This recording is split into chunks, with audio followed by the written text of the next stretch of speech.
Однако могущество Дранского епископата было подорвано турецкой колонизацией. В XVII веке турки стали интенсивно распространять в Абхазии мусульманскую религию. Дранский собор был разграблен и полуразрушен.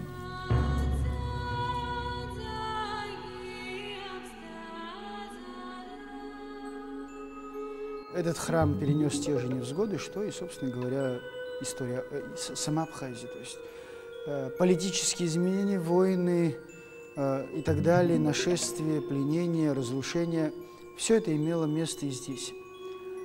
Конечно, что-то наверняка большей частью все было в качестве трофея увезено. Например, в 1637 году этот храм разграбили турки. Тогда, наверняка, тогда большая часть как раз его святынь, ценностей и культурных ценностей, в том числе, исчезла.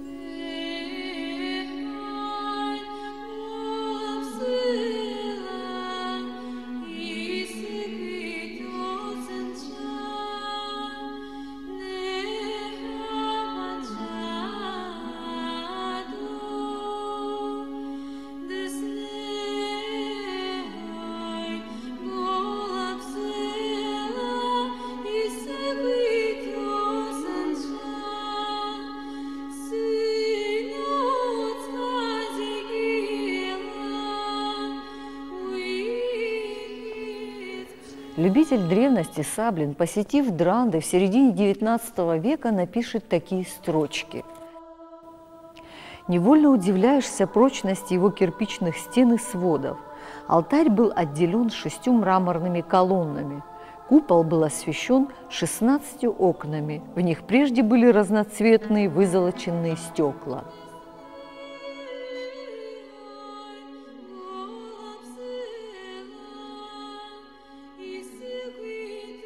Окна снаружи отделаны мрамором с рельефом и украшениями изящной работы. Внутренность храма расписана фресками, картинами из священной истории и образами святых. Лучше прочих сохранились образ Спасителя в куполе и картина Благовещения, где Матерь Божья изображена стоящей на коленях. Внутри храма находятся 2 мраморные гробницы. Византия старалась внедрить христианство во многих регионах, и не просто маленькими церквушками, там, баптистериями, мартеями, а вот такими величественными храмами, которые даже на психику человека действуют. И потом, по-видимому, здесь были какие-то свои святые.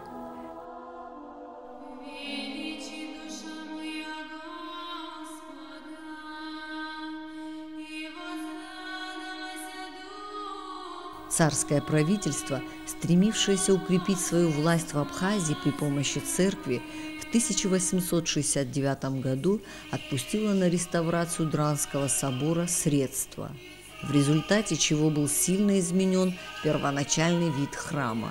Северные и южные двери заменили окнами, иконостас сделали деревянным, пол настлали из кирпича. Через 2 года возобновилась церковная служба. Однако во время русско-турецкой войны храм снова был разрушен.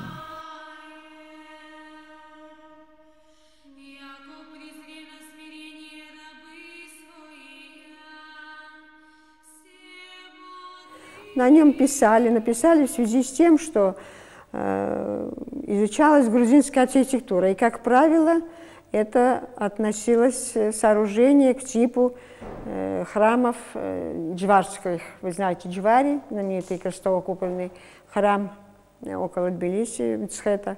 На самом деле это все запутывало, потому что это совершенно другая модель, совсем другая. Ну, единственное то, что крестово-купольная. Но постольку, что она находится на территории Абхазии, она, конечно, не устраивала как-то грузинских искусствоведов. Вот там рядом с храмом как раз была найдена вот эта голова.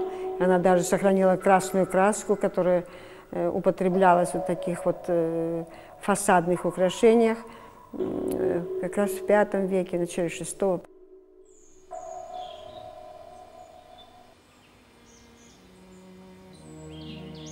1883 году монахи, прибывшие из Афонской обители в Греции, основали в Дранде мужской монастырь. Это был расцвет Дранской обители. Она владела виноградниками, огородами, имела собственные сенокосы и пастбища. Монастырю принадлежали подворья в Сухуми, Новороссийске, Краснодаре, Ейске.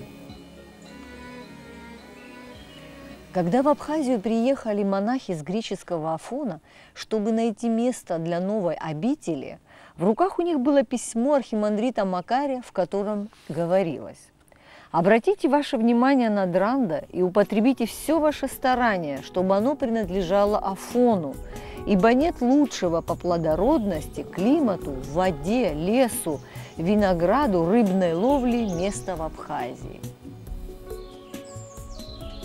Его основали двое монахов, прибывшие со старого Афона, так же, как и новый Афонский монастырь.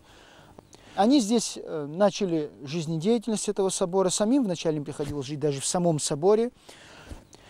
Но в конце 19-го, в начале 20 века монастырь стал огромным. В Абхазии, по сути дела, он был вторым крупным мужским монастырем.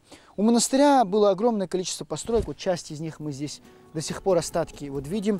Это 4 братских корпуса, была гостиница для паломников, большая колокольня, несколько храмов помимо древнего собора. Хозяйственная деятельность. Здесь были, как, к сожалению, не сохранились, оливковые плантации, фруктовые сады, своя пасека, свои огороды. То есть он вел большую хозяйственную деятельность. Причем монастырь имел свою типографию. Публиковал сам монастырь публиковал книги. У нас в Церковно-историческом музее при Новоафонском духовном училище есть несколько изданий этого монастыря. Помимо этого у него была шикарная библиотека, и на территории монастыря располагалось училище. В этом училище обучались дети-абхазцы. Ну, училище, ранг училища, то есть это сегодняшняя среднеобразовательная школа. В том числе многие видные деятели искусства и политические деятели Абхазии заканчивали эту школу. Например, наш основатель, драматург Абхазского театра Самсон Джанба заканчивал в свое время эту дранскую церковно-монастырскую школу.